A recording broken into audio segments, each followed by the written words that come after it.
நேர்கள் எல்லோருக்கும் வணக்கம். மற்றும் ஒரு பதிவினூடாக சந்தித்திருக்கின்றோம். சிவனேசத்துறை சந்திரகாந்தனால் அழைக்கப்படுகின்ற பிள்ளையானுடைய கைது நடவடிக்கையை அடுத்து பல்வேறுபட்ட நகர்வுகள் வெளிவந்து கொண்டே இருக்கின்றன. கருணா மற்றும் பிள்ளையான் ஆகியோர் மக்களை கொன்ற பெரும் குற்றவாளிகள் என முன்னாள் ஜனாதிபதி மைத்ரிபால சிறிசேன இந்த கருத்தை சொல்லியிருக்கிறார். தனியார் ஊடகம் ஒன்றுக்கு வழங்கிய செவ்வியில் தான் அவர் இந்த விடயத்தை வழங்கியிருக்கிறார்.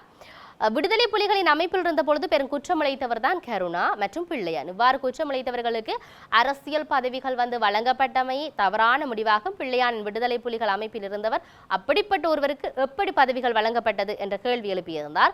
பதவி வழங்கப்பட்டமை தவறு. விடுதலை புலிகள் அமைப்பிலிருந்து வெளியேறிய கருணாவும் பிள்ளையானும் இராணுவத்தினுடன் இணைந்தார்கள். போரை முடிவுக்கு கொண்டு வருவதற்கு இது பெரும் உதவியாக அமைந்திருந்தது. அம்பாறையில் பிக்குகளை கொலை செய்தது யார் அனைவருக்கும் தெரியும். ஆகவே விடுதலை புலிகள் அமைப்பில் இருந்த கருணா பிள்ளையான் மக்களை கொன்று குற்றம் இழைத்தவர்கள் என்ற விடயத்தை முன்னாள் ஜனாதிபதி மைத்ரிபால சிறிசேன இன்று அவர் இந்த கருத்தை வெளிவைத்திருக்கிறார் இந்த காலப்பகுதியில்.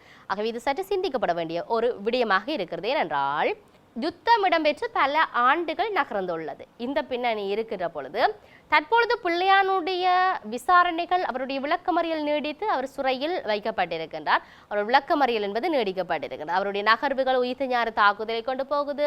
இன்னொரு பக்கம் பார்க்க போனால் இந்த பேராசிரியருடைய படுகொலை சார்ந்து செல்கின்றது. அதைவிட அவரை சுற்றி இருக்கக்கூடிய ஏராளமான பல கொலைகள் இருக்கு. அதுக்கெல்லாம் சாத்தியமாக இருக்கும். இந்த வழக்கு அந்த வழக்கென்று ஏராளமான வழக்குகள் பதிவு செய்யப்பட்டு அவர் பற்றிய புத்தகம் தட்டப்படுகிறது என்று சொல்லலாம். எப்படியெல்லாம் இருந்தார், என்ன மாதிரியான வழக்குகள், எப்படி அவருடைய நகர்வு, யார் இவர், என்னத்துக்கு ஏதென்று மிகப்பெரிய கேள்விகளோடு போய்கொண்டிருக்கின்ற பொழுது இவ்வளவு காலமும் மைத்ரிபால சிறிசேன முன்னாள் ஜனாதிபதியாக இருந்தவர் சொல்லாத கருத்தினை ஏன் என்று சொன்னார் என்ற மிகப்பெரிய கேள்வி இருக்குது.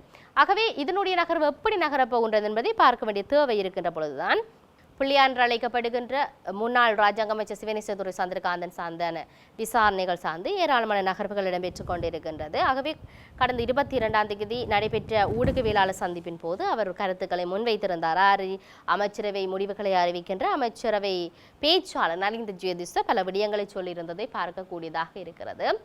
தற்பொழுது இருக்கக்கூடிய பிள்ளையானுடைய நகர்வு என்பது என்னவென்ற கேள்வி இருக்கும் எல்லோருக்கும். ஏனென்று சொன்னால் பிள்ளையானுடைய கைதுகானது ஏதோ ஒரு குற்றத்துக்காக கைது செய்யப்பட்டிருந்தது.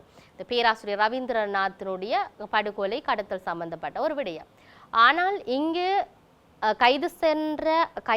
கைது செய்த காவல்துறையினர் சொன்ன தலையங்கம் இந்த விடயம், இது சார்ந்து இவருடைய விசாரணை என்று. ஆனால் இப்பொழுது அனுராட்சியில் இருக்கக்கூடிய ஆட்சியாளர்கள், பாதுகாப்புத்துறை சார்ந்து இருக்கக்கூடியவர்கள் இப்ப சொல்லுகிறது உயிர்த்த ஞாயிறு தாக்குதல் சார்ந்து என்று சொல்லி. ஆகவே இதுல இன்னொரு பின்னணி என்னன்னு சொன்னால் இவருக்கு வாதாடுகின்ற சட்டத்தரணி உதய காமன்பில இவர் சொல்லுகின்றார் இவருடைய இந்த நீதிமன்றத்திலிருந்து விடுதலை செய்வது சார்ந்து இல்லாட்டி வழக்கமறியலிருந்து விடுவிப்புத்துறை சார்ந்து சட்ட நடவடிக்கைகள் எடுப்பதற்கு இங்கே தேசிய மக்கள் சக்தி முற்றுமுழுதாக தடையாக இருக்கிறது என்ற ஒரு சூழ்ச்சிகள் இருக்கிறதா என்ற மிகப்பெரிய கேள்வி அவர் கிளம்புவதாக சொல்லுகிறார்.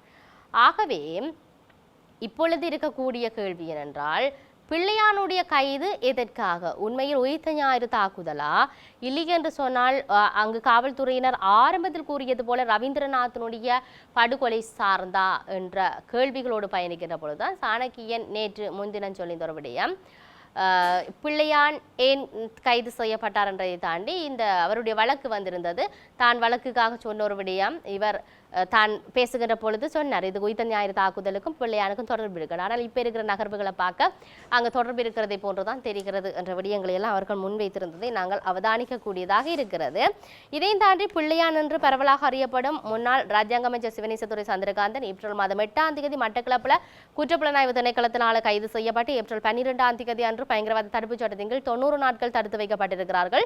கிழக்கு மாகாணத்தில் 2006ஆம் ஆண்டு பல்கலைக்கழக துணைவேந்தர் கடத்தப்பட்டு காணாமல் போன தொடர்பாகத்தான் அவர் கைது செய்யப்பட்டிருந்தார். ஆட்கடத்தல் குற்றச்சாட்டுகளுக்கு அப்பால் உயிர்த்த ஞாயிறு தாக்குதலுக்கும் பிள்ளையானுக்கு தொடர்பு இருக்கின்றதா என்பது தொடர்பில் தீவிர விசாரணைகள் இடம்பெற்று வருகிறது. ஆகவே பிள்ளையான் எனப்படும் சிவனேசதுரை சந்திரகாந்தன் சம்பந்தப்பட்ட வழக்குகள் குறித்து ஆராய்ந்து தகவல்களை பெறுவதற்காக குற்றப்புலனாய்வு திணைக்களத்தின் விசேட குழு ஒன்று இந்த நாட்களில் மட்டக்களப்பில் முகாமிட்டு தெரிவதை அறியக்கூடியதாக இருக்கிறது. ஆகவே தொடர்ச்சியாக அவர்களுடைய நகர்வுகளும் ஏராளமாக சொல்கின்றது. பொறுத்திருந்து பார்ப்பேன் அவருடைய தீர்வுகள், அவருடைய விசாரணைகள் எந்த அளவுக்கு எப்படி செல்ல போகின்றது என்பதை மற்றும் ஒரு பதிவுகளாக சந்திப்போம். வணக்கம்.